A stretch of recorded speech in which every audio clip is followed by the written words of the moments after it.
Yeah. Yes. Ndi Rudahiganwa mu mihigo, sangira nabo duhanyuje ibigwi n'ibirindira umuheha w'ubumwe nka wiharira, ariko umugabo dusangiye nikoraho sha. Yego nijye bitugu bibasha abanza urugamba rutewe amazi akagaruka, sinigeze mpungetwa narafoye ngeza mu nkiko y'igitugu, ndarekura umukinzi bimutera ubwoba, yiyasa nk'urutare ruturitse, uwo ni njye uguhaye inkongoro ziramutinya. Batuganiriye na se ntamenye icyo sekuru yasize avuze, nanjye Meri na nyogokuru twabasize ku irimbi turenzeho agatabo katujombaho umusaraba turitahira. Ningaho nganiriza musaza umbwira ibyahahise, menye uko ahazaza hazaba hateye. Turakoze mwana wanjye, ati nyamwanga kumva ntiyanze no kubona, atakimuhana kazi imvura ihise, uzakore wiyuha icyuya, 2 3 4 5 byanga si burundu izagera aho bize, naho gutega amaboko no gutenga uwakuruhiye uwakugabiye. Atuzarwanire gutanga aho gutungwa aho guhabwa, ntako ndakabitse mubyeyi, ati biganza bihabwa birushwa umugishwa n'ibitanga. Yego ati buye rimeneka urwondo rugisukuma, inyamaswa idacenga yishwe n'umututizi, inange Graciane papa Savase uri koko sinzigira nka Shori.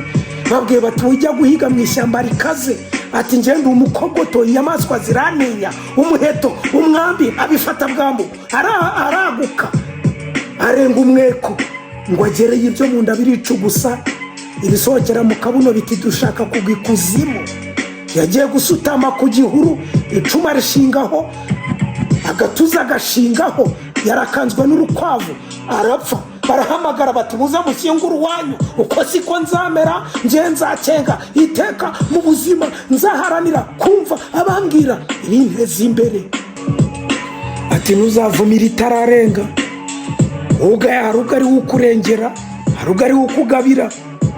Ati ntuzasese ucyota, ubwo bwaba ari ubupfayongo wakota ubutita. Ntuzarata abana mu gigiri mu kumva bwacya kare cyane kabanangura na. Ati nyakamwe siwe mugabo, burya bari inyama y'ibisiga. Ati uzasabane wisange, ariko ntuzasanze ibyo usanze. Ati kwiherezo ntuzibagirwa na kahe mubyeyi. Ati nyamwirukira gushimwa yasanze umugayo wamutanze imbere, uzaba intwari nta gisumba inyangamugayo. Ati icyo kizirikane. Ibyo nabyumvise niho twese twagwaga, nirekera aho ngaho impanuro zirakwiye. Ni nyamurata uwangabiye, ni nyamushima unyubaha, ni nyamwigenera ungenera. Ye papa bivuga irindi jambo, mitandya tapati nitambukira nk'abasaza. Murakoze papa.